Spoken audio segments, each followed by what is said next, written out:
Lo decíamos hace un rato, nos fijamos habitualmente en el calendario para que no se nos pierda ninguno de esos días mundiales internacionales. El próximo 20 es el Día Mundial de la Infancia y queríamos, de alguna manera, bueno, pues dedicarle un ratito a hablar de ello. Sabemos que tenemos en Marbella el Consejo Municipal de la Infancia y la Adolescencia, que este año, bueno, pues con todas estas circunstancias de la pandemia, la verdad que hay algunas de esas reuniones o algunas de las actividades que desde el área de derechos sociales se tenían planificadas para realizar, pues no se han podido. Marbella también, ya sabéis que es ciudad amiga de la infancia, así que hoy queremos charlar un poquito sobre estos asuntos. Están con nosotros Serafín Valderrama, que es el coordinador de Infancia y Familia, e Isabel Hidalgo, que es psicóloga de la Delegación de Derechos Sociales. Serafín, Isabel, ¿qué tal? Bienvenidos. Buenos días, gracias. Bien, bien. Muy bien. Encantados de charlar un ratito con vosotros. Serafín, la pandemia os ha trastocado un poco los planes que teníais, ¿no?, para este 2020. Pues sí, nos llegó de sopetón nada más constituir el nuevo Consejo de Infancia y Adolescencia, que este año lo constituimos con retraso por distintas dificultades que se plantearon, y fue constituir el Consejo y llegar la pandemia, con lo que todas las actividades que teníamos previstas de reuniones, de sesiones de trabajo, de actividades lúdicas, que pues se ha quedado paralizado. Además, sobre estas fechas también, ¿no, Isabel? Normalmente tenemos ese pleno que se suele hacer, que suele ser también muy curioso, ¿no? Un pleno infantil con chavales, ¿no?, que bueno, pues toman la palabra, que lo preparan durante bastantes semanas con antelación. Este año no se ha podido hacer, claro, No. con chavales ahora no se puede hacer prácticamente Nada presencial, ¿no? nada. Siempre el día 20 lo hacíamos coincidir con uno de los dos plenos del Consejo Municipal de Infancia y Adolescencia en torno al Día de los Derechos del Niño, pero este año, debido a la pandemia, nada. El año pasado, o normalmente lo hacemos coincidir con la constitución de ese consejo, que se renueva cada 2 años, entonces este año imposible. Bueno, pues tenemos que esperar al próximo. Sí que estáis trabajando, ¿no?, ya en el 2021, en intentar... Estamos intentando trabajar de cara al 2021 para ver cómo podemos retomarlo, teniendo en cuenta que las herramientas tienen que ser distintas, los procedimientos tienen que ser distintos.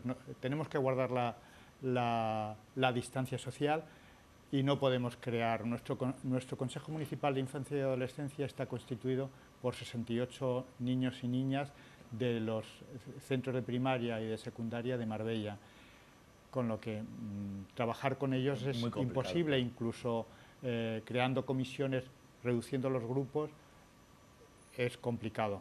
Entonces, bueno, pues estamos viendo cómo podemos desarrollar esa actividad y que no se rompa la dinámica participativa de los niños y de los centros, y de los padres también, que de alguna manera también están implicados en la medida que están detrás también de sus hijos.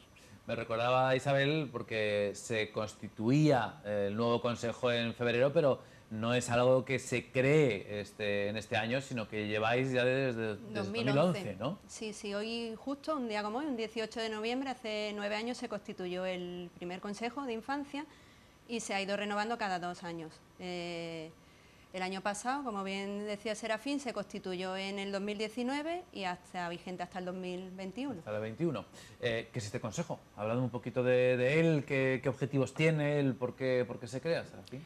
Bueno, el consejo se crea en un intento de fomentar la participación infantil dentro del municipio, y luego, por otro lado, porque forma también, es uno de los pilares básicos de ciudades amigas de la infancia.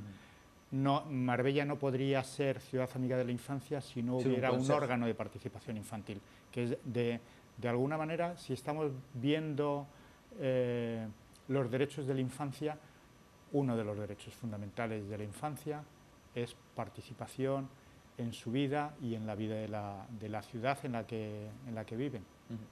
Y este es el modo de plasmarlo. Por cierto, ahora que decías, ¿no?, lo de derechos de la infancia, y en estos días se ha hablado mucho, Isabel, de mantener los colegios abiertos, porque uno de los derechos precisamente importantes es el de la educación, ¿no?, y el que todos tengan acceso a ella, y por eso que hay mucha gente que no entiende, ¿no?, y los colegios están abiertos. Es que radica precisamente en esto, ¿no? Claro, es uno de los derechos básicos recogidos en la Convención de los Derechos del Niño. Entonces, en la medida que se pueda, debido a la pandemia, las posibilidades que haya mantenerlo abierto es es importante que sea así. Y desde 2011, bueno, pues se viene trabajando en diferentes líneas, realizáis, ¿no?, diferentes acciones, aparte de las reuniones del Consejo, luego tenéis también, ¿no?, momentos quizás que son un poco más lúdicos, otros Sí. que son más de trabajo, ¿no? Vais en diferentes líneas, ¿no? Sí. No, fundamentalmente son sesiones de trabajo. Lo que ocurre es que al final tenemos una actividad lúdica que en estos últimos años es ir con todos ellos al parque acuático, porque el año termina en verano y es lo que más disfruta. Es un buen final de Nosotros curso, hemos ¿no? ido a otros sitios de la zona, como hemos estado en Amazonia, hemos estado en el parque, en el fuerte de Nahueles, con actividades programadas, pero al final lo que hemos visto que más disfrutan es el parque acuático. Pero durante el año mantenemos sesiones con ellos de trabajo donde reflexionamos sobre cuestiones que a ellos les interesan y que querrían que en la ciudad se hiciera, sesiones con técnicos del ayuntamiento que les informan sobre sus propuestas, sobre la viabilidad o no viabilidad de esas propuestas, si es competencia o no del ayuntamiento, y de alguna manera es introducir ciudadanía, en contribuir a entrar en la ciudadanía. Son niños, pero son ciudadanos de Marbella, y Marbella es una ciudad amiga de la infancia, y ellos están ejerciendo su derecho a la participación y tienen que continuar como derecho ejerciéndola. Y lo hacen, Eso te iba a preguntar, Isabel, porque nos sorprenderíamos de lo que se implican en alguna sesión que hemos podido ver o en algún pleno que hemos podido, todo eso que les veis decir, lo han trabajado en estas reuniones, se implican y sorprenden, ¿no? Los niños no pasan, ¿no? No pasan, sorprendería ver cómo ellos llevan esos temas a rajatabla y cómo se implican en que se lleven a cabo, en pedir cuentas de cómo se están haciendo las cosas, cómo se relacionan entre ellos. Hacen un trabajo extraordinario y además son niños de zonas geográficas muy distintas que acaban haciendo grupos de trabajo estupendos, se relacionan a otros niveles. La verdad que se merecen que destaquemos el trabajo que ellos hacen, sobre todo el de los niños. Tenemos que aprender, ¿no?, de ellos muchas veces. Sorprende, ¿no?, lo que se involucran, lo que se prestan y lo que, bueno, trabajan mucho los temas. Sí. Supongo que siempre en relación, ¿no?, con los centros educativos. Una parte importante la tienen ellos también, ¿no? Porque claro. Supongo que a la hora de, bueno, pues, canalizar, dirigir, ¿no?, lo hacéis con los centros educativos. Claro, ellos además son el canal de comunicación con el centro y con sus propios compañeros, porque lo que hablamos en las sesiones, ellos lo transmiten. Uno de los compromisos de ellos es transmitirlos a sus propios compañeros y recabar propuestas de sus compañeros, porque a veces tenemos que reducir el número de propuestas, porque, por ejemplo, el primer año que constituimos el Consejo, nos encontramos con 200 o 300 propuestas de lo más diverso y de lo más realista, por un lado, y otras de lo más disparatado. Oye, luego se consiguen cosas reales de lo que sale del Consejo, es decir, ¿se escuchan sus propuestas de alguna manera? Nosotros creemos que sí, a lo mejor no de la manera que ellos quisieran, pero lo importante es que se les escuche y que tengan en cuenta que, por ejemplo, cosas que han planteado, el carril bici, ellos lo plantearon hace años. Las cacas para perros, ellos lo plantearon hace años. Hay cosas que son más complicadas, pues, por ejemplo, en los últimos consejos han estado detrás de la creación de algún centro donde pudieran hacer actividades que no solo sea salir al parque o a un sitio, a un bar, sino porque hay edades que son muy complicadas, porque no hay recursos. Los chicos de 14, 15 años pues no saben dónde ir. Y bueno, pues de alguna manera quieren estar juntos, pero no saben dónde. Y quieren hacer cosas, pero no saben dónde. Y proponen. Y bueno, pues algunas cosas se consiguen, se mejoran, porque hay muchas propuestas relacionadas con el estado de las calles, la iluminación, las barreras arquitectónicas que han planteado, que al ayuntamiento llegan, y por lo menos el ayuntamiento se tiene que poner las pilas y decir que nos lo están reclamando los chicos del Consejo. Sí, porque el Consejo, bueno, como nos están explicando, es un órgano oficial que se crea y que tiene, lógicamente, su peso. Bueno, pues el día 20 es el Día Mundial de la Familia. Ya que les tengo aquí, solo preguntar, Serafín, ¿cómo estáis trabajando desde Derechos Sociales, desde el área de Infancia y Familia, que supongo en plena pandemia, con situaciones complicadas en muchas familias? Supongo que sois, bueno, pues testigos directos de lo que está ocurriendo.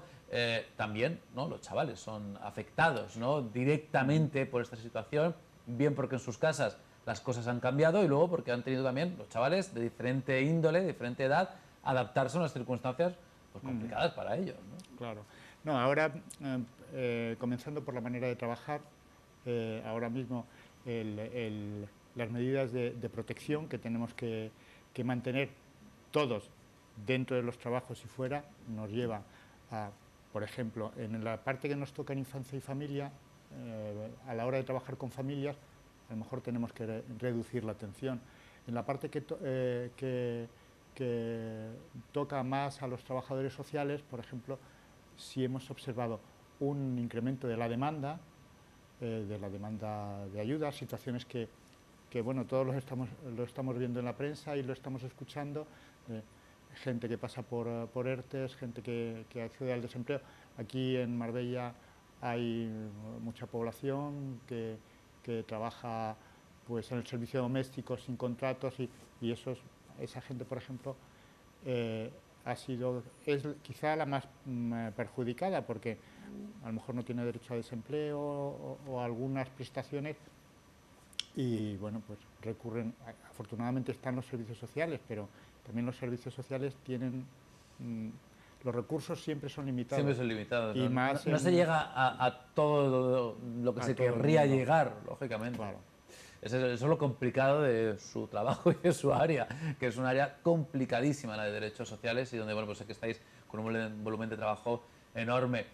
Isabel, ¿qué sensaciones tienes de cómo los niños, ya en general, están viviendo, sufriendo todo esto? ¿Qué sensaciones tienes? Bueno, cada uno en su medida, según también la edad, pero ellos son muy conscientes de lo que está pasando y quizás llevan mejor las normas que nosotros, que los adultos, son bastante más consecuentes en su aplicación que nosotros.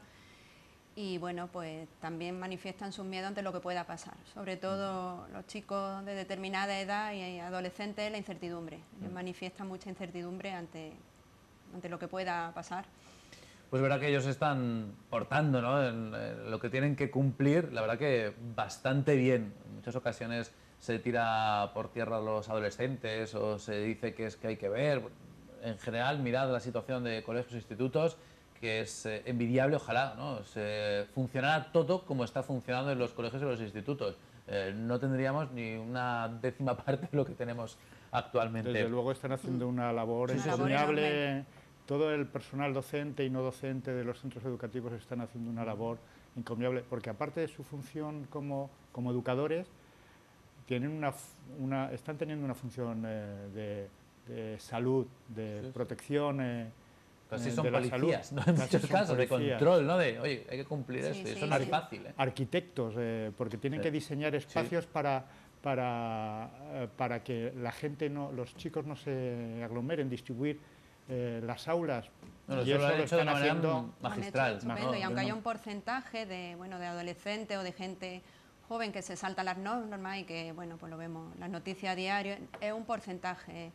La inmensa mayoría cumplen y son de ejemplo para los demás. Y muchos de lo que vemos en televisión no son tan jóvenes. Es decir, muchas de las fiestas, de los botellones, no, la mayoría de las veces no son adolescentes y luego no son tan jóvenes. Hay una franja de mayor edad que son los que, bueno, pues normalmente se meten en esos fregados. Así que, bueno, pues hoy queríamos reflexionar sobre todo esto y sobre todo, bueno, pues saber que tenemos también dentro del organigrama del Ayuntamiento y del área de derechos sociales un grupo especializado y pensado específicamente, ¿no?, para trabajar con las familias y con los pequeños, y ese consejo, bueno, pues que en este 2020 por todas las circunstancias no ha podido reunirse, pero bueno, que para el 21 esperemos pueda retomar cierta actividad y cierta normalidad. Isabel, Serafín, gracias, enhorabuena por el trabajo que estáis haciendo. Gracias. Muchas gracias a ti. Un placer. Vamos a continuar, vamos a recibir de nuevo a Doris. Doris, ¿qué tal? ¿Cómo ¿Qué, estás? Roberto? Bien. ¿Preparada para contarme un montón de cositas? Ojalá pudiera contarte muchas, pero alguna que... Alguna sí. hay, ¿no? Sí, Es verdad que, sí. bueno, pues todas las restricciones también afectan a la agenda. Claro. Y, lógicamente, pues hay menos cositas, ¿no? Pero alguna que otra sí, es verdad que se mantienen,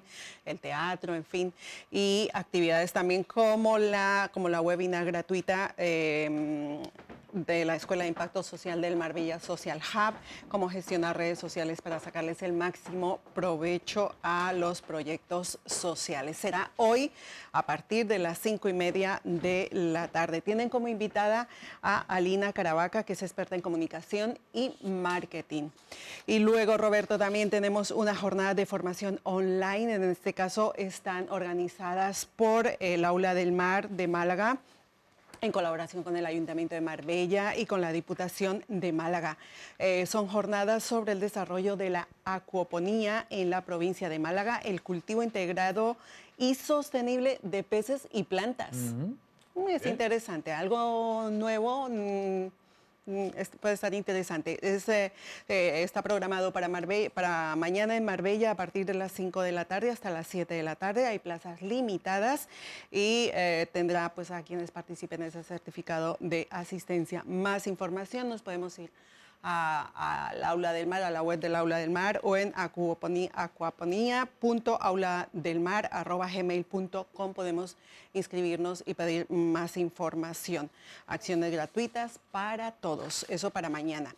Y luego otra de las iniciativas del CID del último mes es ese directo en Instagram que va a tener lugar el próximo viernes y que tiene como invitada a Nuria Rodríguez Cubero, que es la delegada territorial de la Junta de Andalucía de Turismo. Va a hablar sobre recuperación y despegue del sector turístico. Será el viernes a partir de las 9:45 de la mañana.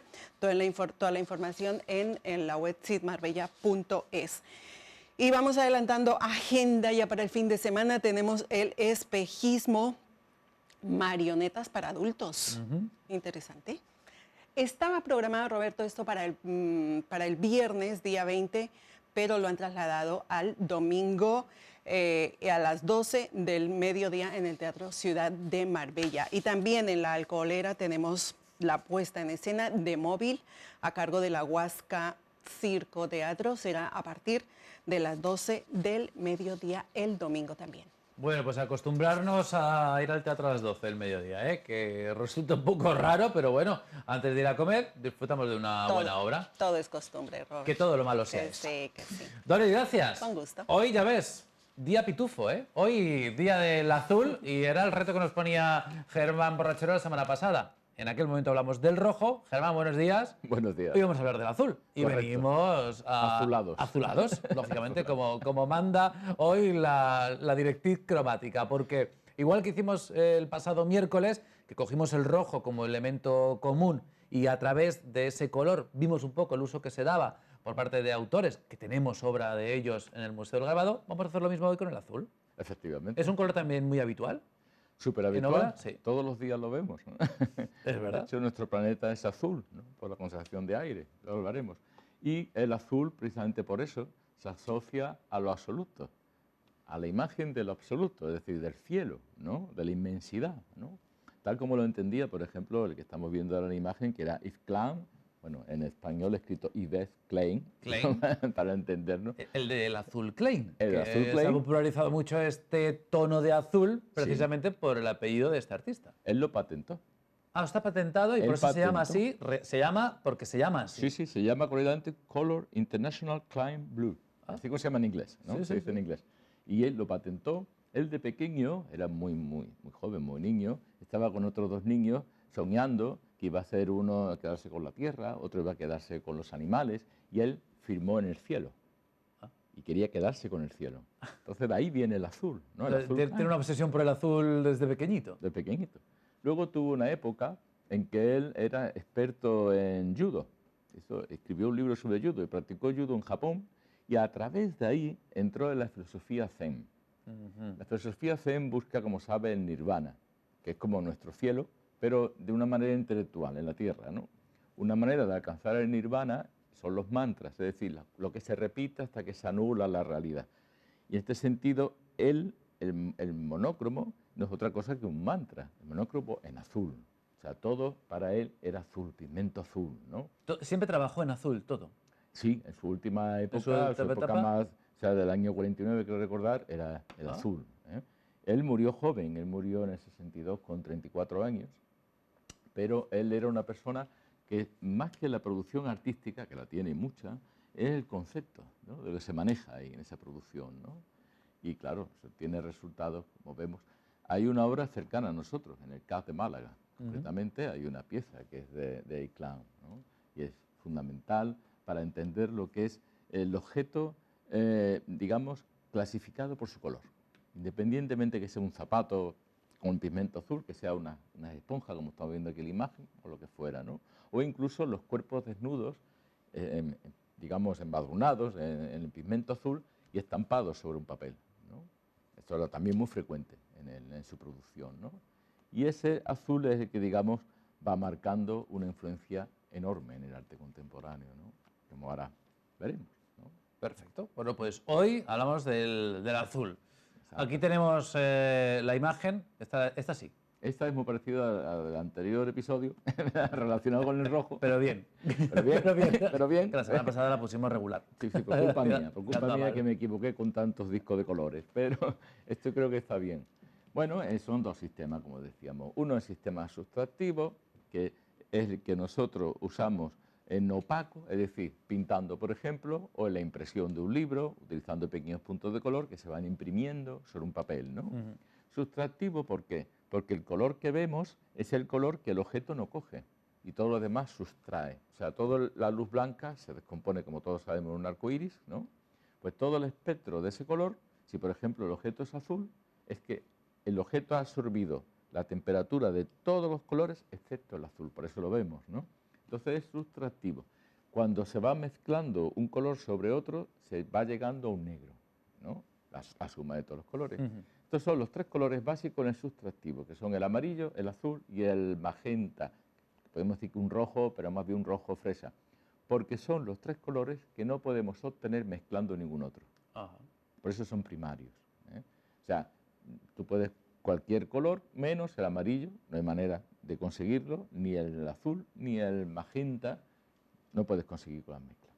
Ahora bien, el sistema sustractivo es el que se usa, como decimos, para la reproducción, lo cual es muy limitado, porque todos los matices de color no pueden ser reproducidos. Tiene que ser reducido a la mezcla de estos tres a base de los pequeños puntos de la cuatricomía. ¿Qué ocurre cuando vamos a la pantalla? Sea del televisor, como nos están viendo ahora, o sea del ordenador, como también, ¿no? Nos verán. O sea, que en vez de pigmento sea luz. Es luz. Pero aquí funcionamos al revés. Es decir, porque no es un objeto que refleje, digamos, el color que no entra, sino es los propios haces de luz, que todo parte del blanco, que están haciendo en la pantalla los colores. Es una manera también de traducir la realidad, pero no es la realidad, evidentemente. Entonces aquí tenemos, por ejemplo, como caso más llamativo, justo lo contrario, que cuando mezclamos, cuando proyectamos a la vez todos los colores, lo que tenemos es el blanco, no el negro. Tenemos el blanco porque es una mezcla que sería aditiva y que utilizamos siempre la sigla en inglés, RGB, que quiere decir Red, Green, Blue, o sea, rojo, verde y azul. Esos son los colores que usan las pantallas de televisión y todo para reproducir. Sí, que todas estas pantallas que tenemos, pues está compuesta por un montón de Sí. celdillas, que cada celdilla chiquitita tiene los tres colores, el Exacto. rojo, el verde y el azul, y en función de cómo se enciendan y se apaguen, Exacto. pues son los colores que vais viendo y las formas que vais viendo. Claro, lo que ocurre aquí, con estos dos ejemplos, de las dos maneras ocurre lo mismo. Como digo, el azul no se puede conseguir exacto en una obra, por ejemplo, de arte que veamos. ¿Por qué aviso esto? Porque nos ocurrirá que ahora muchos espectadores, según su dispositivo que estén viendo, sus televisores, sus monitores, sus móviles, etcétera, cuando aquí hablemos de algunos azules, lo van a ver turquesa o verde. Ajá. Que tengan el detalle de que no estamos equivocados. Nosotros estamos diciendo el color, pero ellos pueden que estén viendo otro. Y es por eso, porque estamos hablando de obra pintada y la hemos pasado a luz, a televisión, y ahí, bueno, pues lógicamente no se amolda, ¿no? No se amolda. Es Nosotros complicado. mismos, en nuestro propio archivo, aunque nosotros hemos los servicios de un fotógrafo para hacer la fotografía en digital, en alta resolución y con una escala de color al lado, pero muchas veces comprobamos también que es imposible el color exacto de la Por eso pieza. normalmente cuando se va a pasar de lo digital al papel, se utiliza en vez del RGB, se utiliza el CMYK, que es lo que se utiliza para poder, otra combinación distinta, Sí. para poder pasarlo a una imprenta y que tú el rojo que ves en la pantalla, cuando te lo impriman en un libro, en un cartel, sea prácticamente el mismo, ¿no? Exacto. Ese, como tú bien dices, es el principal problema cuando alguien en la impresora de su casa le da el botón y dice, Claro, "Esto no es". claro, porque las impresoras de casa normalmente pues, no sirve para esto. Claro. No, no. Bueno, vamos a repasar parte de la obra donde el azul es elemento protagonista. Ujú. Aquí vemos, por Miró. ejemplo, Joan Miró utilizaba colores muy puros, porque esto tiene una historia, porque Miró en un principio no era tan puro. Lo que ocurre es que él en gráfica, haciendo grabado, imprimiendo, se dio cuenta de que si él estampaba una imagen negra, las líneas negras, ¿no?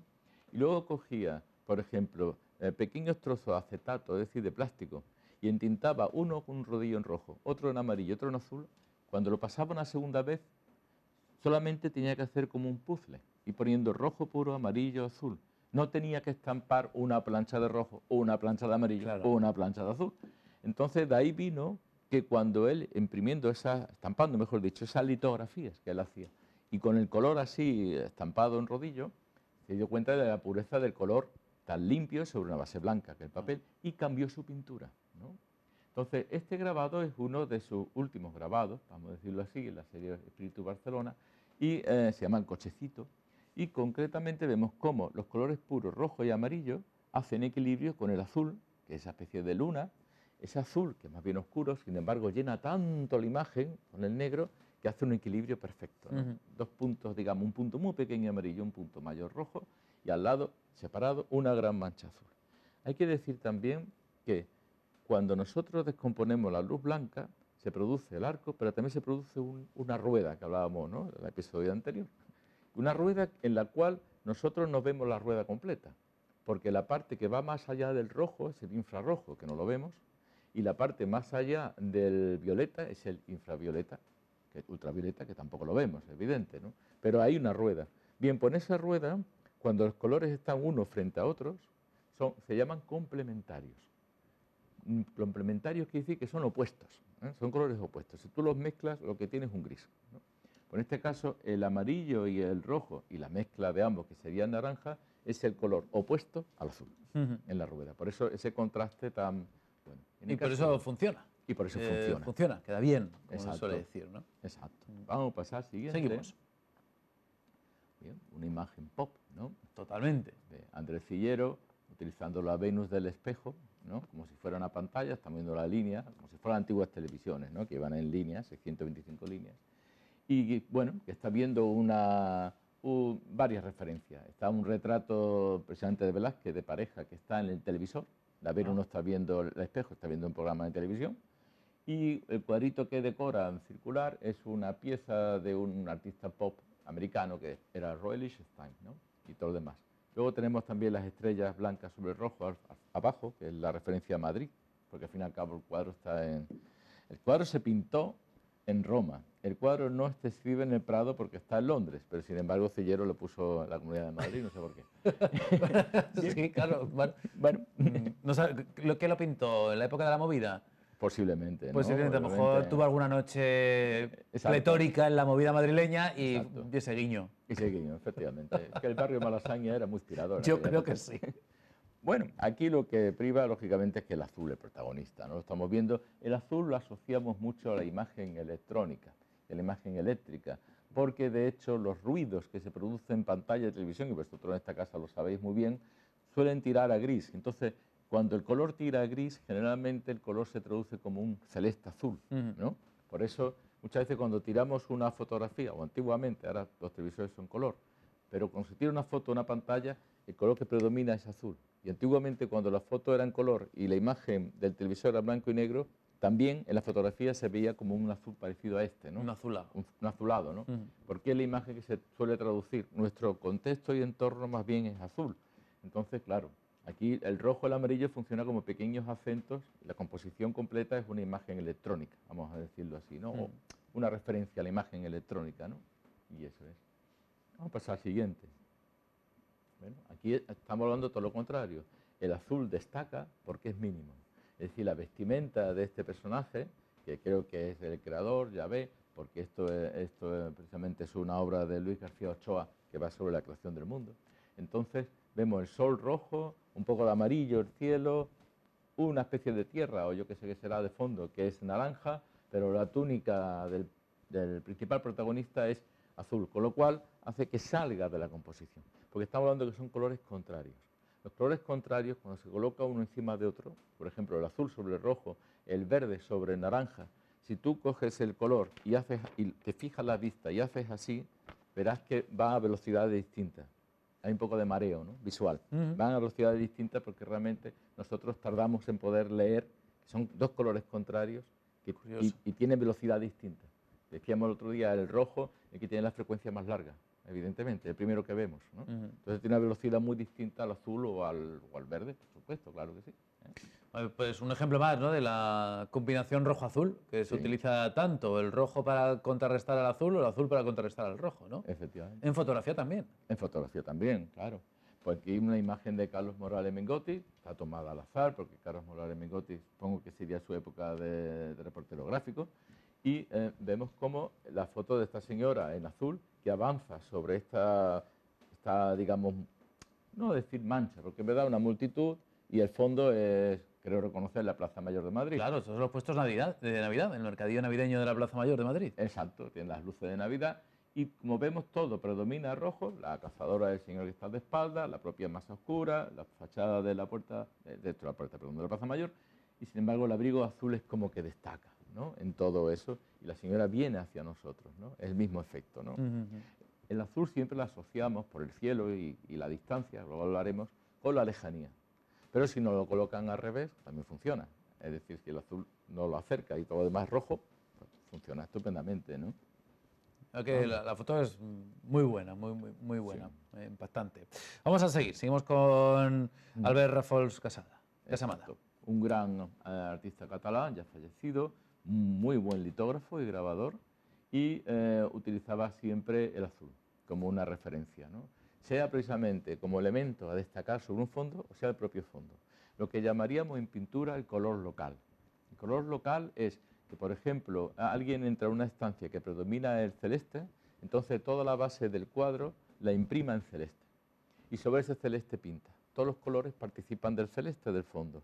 Entonces la entonación es celeste. Y eso es el color local. El color local. Si quiere, sobre todo cuando la pintura busca algo ambiental, no que cada cosa esté recortada, sino que haya una entonación. Puede ser rojiza o puede ser, en este caso, como lo es, el azulado. Luego vemos que hay ese rojo y ese amarillo que son complementarios al azul, pero que están súper bien integrados porque están translúcidos, transparentes, ¿no?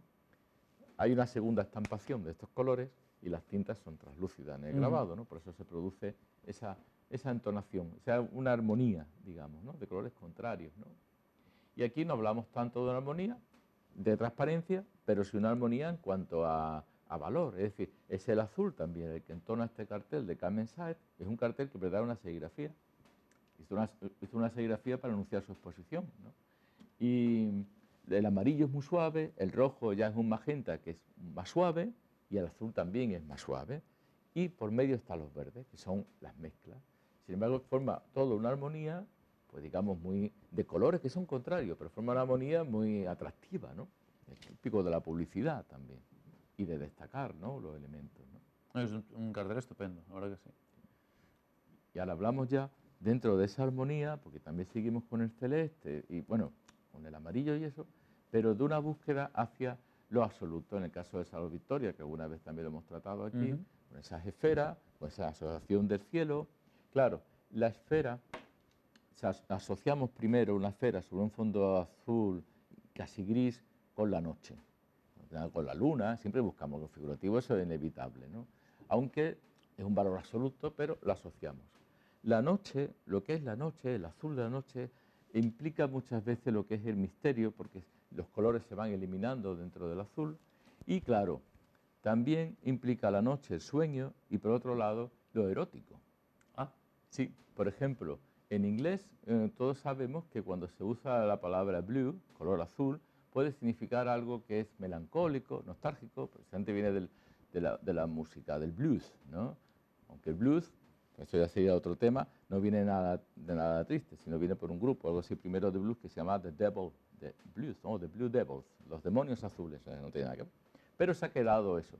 Sin embargo, también hay que decir que, vamos a pasar a la siguiente, en Gran Bretaña, sobre todo, en Estados Unidos también, pero sobre todo en Gran Bretaña, cuando tú, por ejemplo, dices una blue movie, una película azul, te estás refiriendo a una película pornográfica. ah, ¿No? una Blue Movie es una Película película. pornográfica. Ah. Que la película pornográfica hay todo tipo de sentimientos, pero seguro que tristezas no, ¿no? No suele. No suele haber, A lo creo, mejor creo. algún espectador puede sentirlo, pero...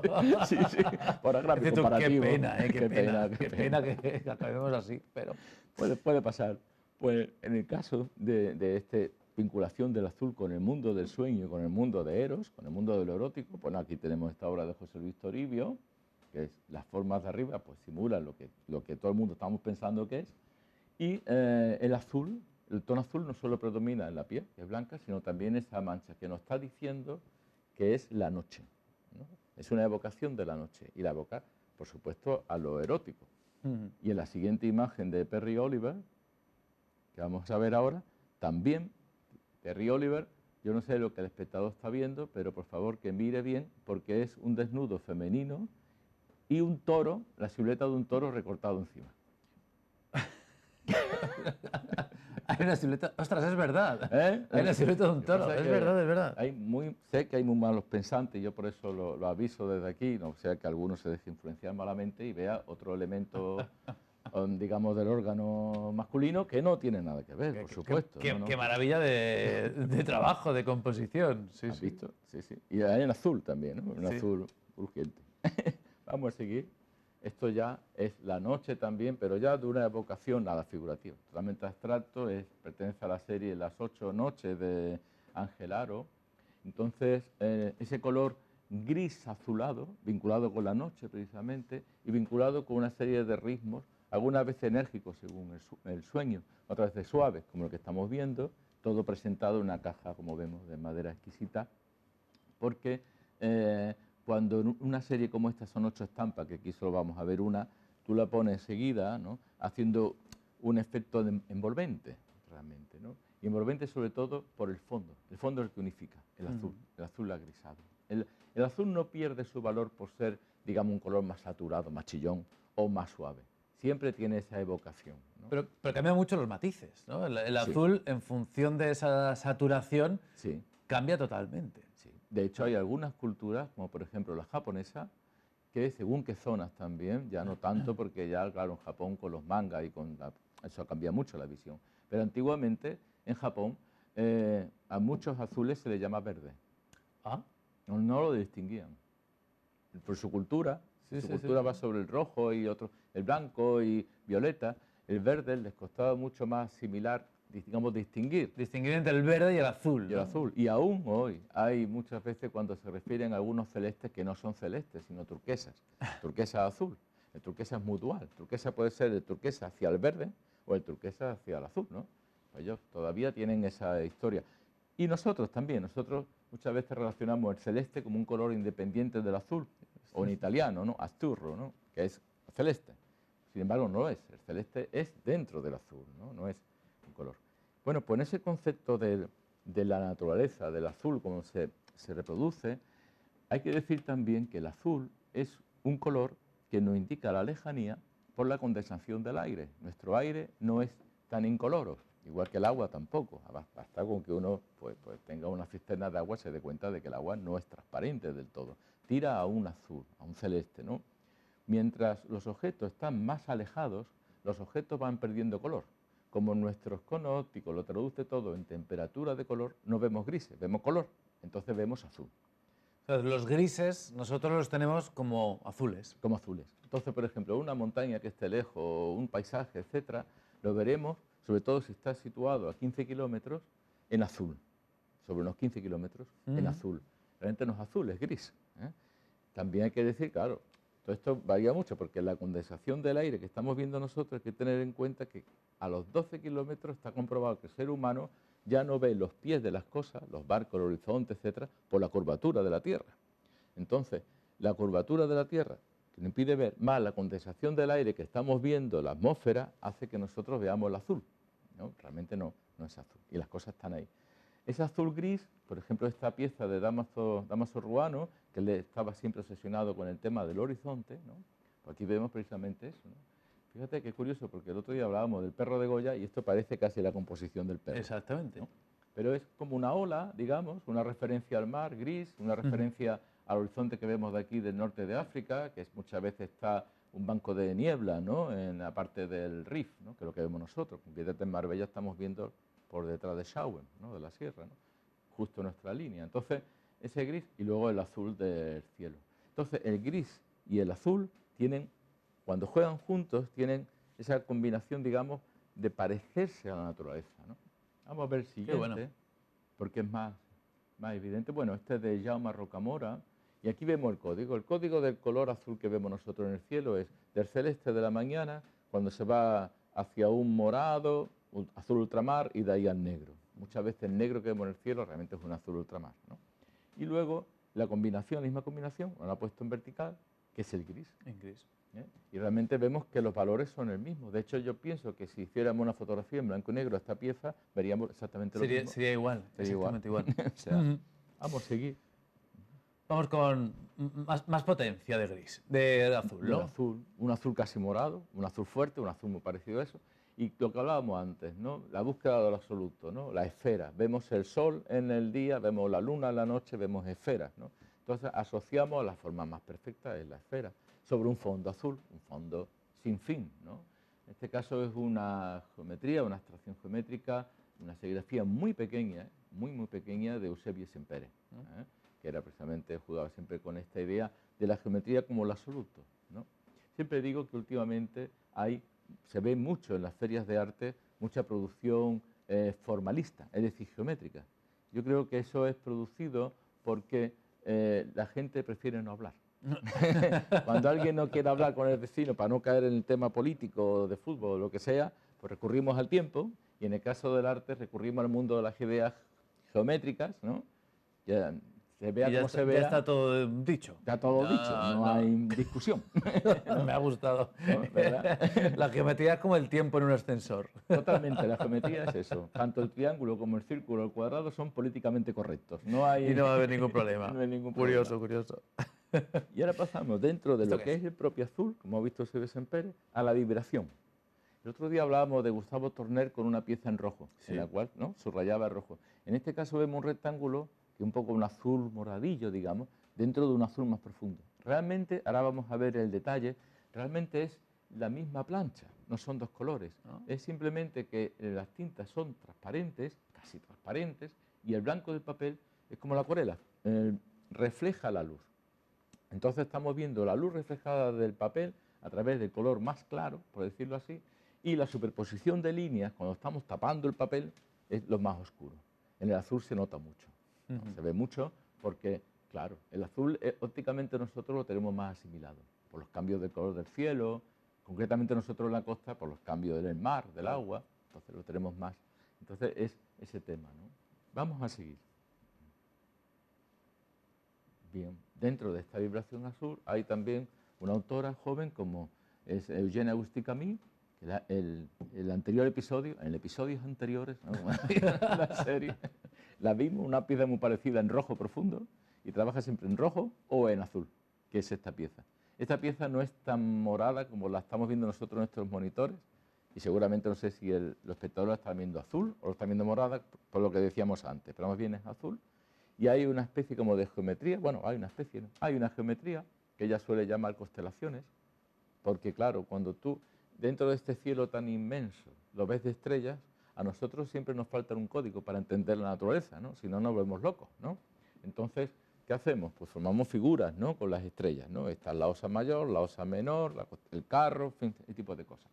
Que no deja de ser unos juegos de geometría, ¿no?, de unir puntos en un espacio, ¿no?, una traducción, que es lo mismo que hace esta autora. Entonces, dentro de esto azul, conforme el ojo se está acostumbrando a mirar más tiempo la estampa, va descubriendo muchas más constelaciones y muchas más, digamos, líneas que cruzan formando figuras montadas una encima de otra, ¿no? Creando una sensación profunda. Digamos que el azul en verdad es uno de los colores más profundos también, por esa sensación de lejanía, ¿no? También. Vamos a seguir. Bueno, esto es una cosa muy simpática. Esto es una cosa de Óscar Martínez y Eva Rueda. Fue un experimento, por decirlo así, producido por la Fundación Antonio Pérez de Cuenca, en la Facultad de Bellas Artes de Cuenca también, que era precisamente como hablamos sobre el color.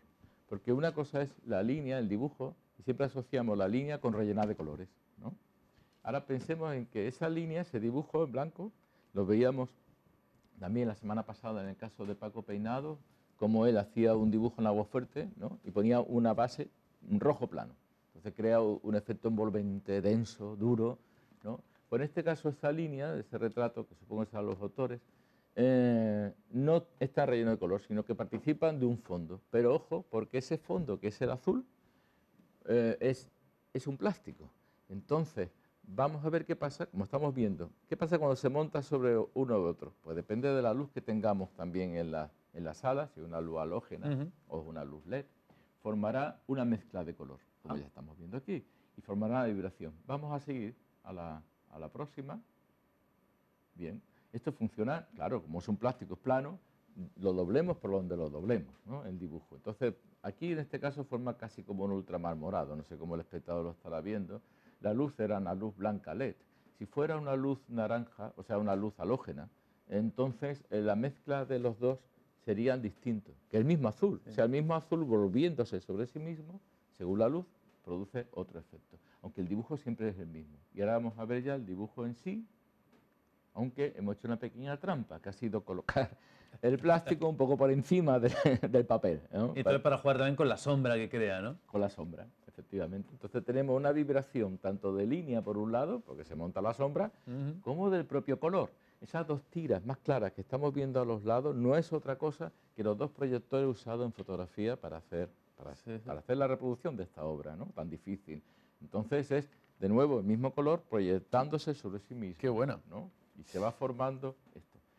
Con otro color cualquiera también podría funcionar, pero el azul, ese azul, nos ha creado una visión mucho más fuerte porque las luces que solemos utilizar, nosotros LED, pero las luces que suele usar el público y tal son halógenas, son cálidas. Los LED no son blanco puro a no ser que lo pidamos, porque generalmente el LED que se usa en casa o que se usa aquí ahora mismo tiene un poco de entonación cálida, evidentemente. No, todo este tipo de cosas en el celeste es donde más se ve. Digamos que el celeste es uno de los colores, junto al amarillo también, que más se ensucian. Son los menos sufridos, sobre todo si son celestes, no son azul oscuro. Porque se ve cualquier roce que tengas con otro color, que son la inmensa mayoría, sea amarillo, rojo, naranja, etc. Se marca y se ve. Se verde, se va a ver, ¿no? En un paño celeste se ve siempre, ¿no? Eso hay que tener mucho cuidado. ¿Y terminamos con esta obra? Sí, esta es una pieza de Jesús Pastor. Nosotros tenemos en el museo estos serpentinas, por decirlo así, en un tríptico grande, pero es de color totalmente distinto, es un color magenta, rojizo. Pero esta imagen, que también la tenemos en el museo, más pequeña, es la misma imagen, son esta especie de confetis, fue imagen de la Feria de Arte Estampa en el 2009, se llama Leibniz, sabemos el filósofo, número 12. Otro también, Leibniz en este caso, filósofo, que a través de las mónadas quería llegar a lo absoluto, como hemos visto al principio con Yves Klein, ¿no? En este caso, lo absoluto es que son pequeñas mónadas, o sea, piezas pequeñas que forman un todo distintas, aunque parezcan regulares, porque son como confetis, o sea, todo tiene que ser más o menos igual, pero no lo son, por su fragilidad de papel, por cómo se han torcido cuando han caído unos sobre otros, y en este caso lo intentamos anular todo, o unificar, o sea, anular la existencia, ¿no? Unificarlo en una cosa absoluta con el celeste, ¿no? Con el azul, ¿no? Vemos cómo sí funciona realmente el celeste, ¿no? Pues el azul nos ha dado juego, ¿eh? Lo dio el rojo y el azul hemos visto que también ha sido importante en este recorrido que hemos hecho por algunos artistas de algunas obras muy, muy interesantes. Germán, gracias. Muchas gracias. ¿Seguimos cromáticamente la semana que viene o ya paramos? Ya paramos. Porque si ya tenemos que seguir, vamos a acabar con el arco iris. Y con el vestuario nuestro también, y con el vestuario. Pues atentos, sorpresa para la semana que viene, ¿eh? No esperáis el siguiente capítulo. Gracias, Germán, como siempre. Vamos a hacer una pequeñísima pausa y entramos ya a la recta final.